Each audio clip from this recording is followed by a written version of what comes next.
little bit about completing an ASQ3 today. So the Ages and Stages questionnaire. This is just a brief video for the how to complete this questionnaire. There is a separate component about why you would complete this, but the how is what we're gonna focus on today. So you have your questionnaire. One of the great perks of the ASQ is that a center can purchase a box of the questionnaires and copy them as many times as needed.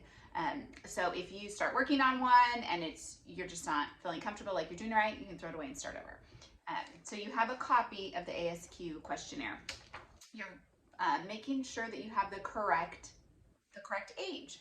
So you're looking at the child's birth date and figuring out their age in months and days, and then you're actually looking above. So you're not just looking at the 18 month, you're looking above that where it says 17 months 0 days through 18 months 30 days. Another example that I happen to have here is a 16-month questionnaire, 15 months 0 days through 16 months 30 days.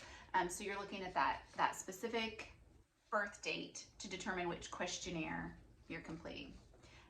Questionnaires are designed to be completed when a child is well rested, has eaten, is interested in interacting with you. It should be a fun, some games that you're playing with the child.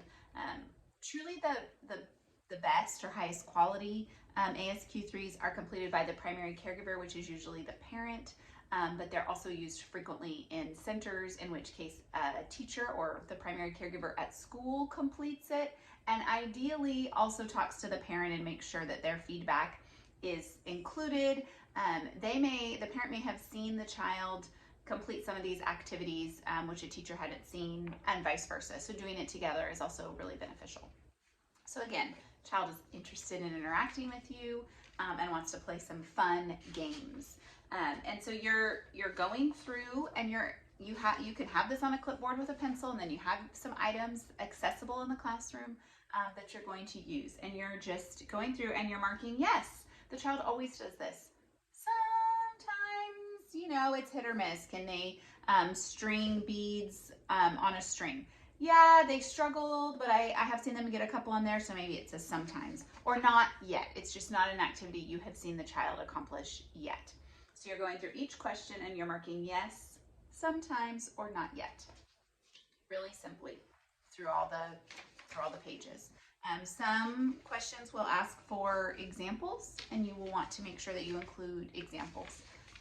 And then on the last page is where you're creating a summary of what you learned from this screening tool.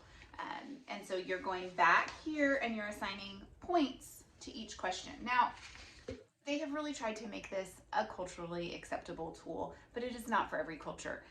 If you are working with children who are in a culture where looking in a mirror is just not something that is really accepted in that culture, not something that they do, you're going to omit that question. Or if a parent feels really strongly that a question on there is not appropriate for them, you're going to omit that question and not complete it. Every area, so communication, gross motor, fine motor, problem solving, personal, social, each area has 6 questions. If you have to omit one, you can still score that area. If the parent does not answer 2, does not want you to answer 2, you can't score that area and it's an incomplete. So you really want to do your best to have a complete questionnaire on every question with maybe one omission. If you have to omit one and you're still looking at scoring that, you just completely take that question out. So you're going to look at the total area score and divide it by only the numbers that you answered, and that will give you the score for that area. So a little bit different, and then you'll score that. You also want to know what you would do with these results, and that will be in another video. Let me know if you have any questions.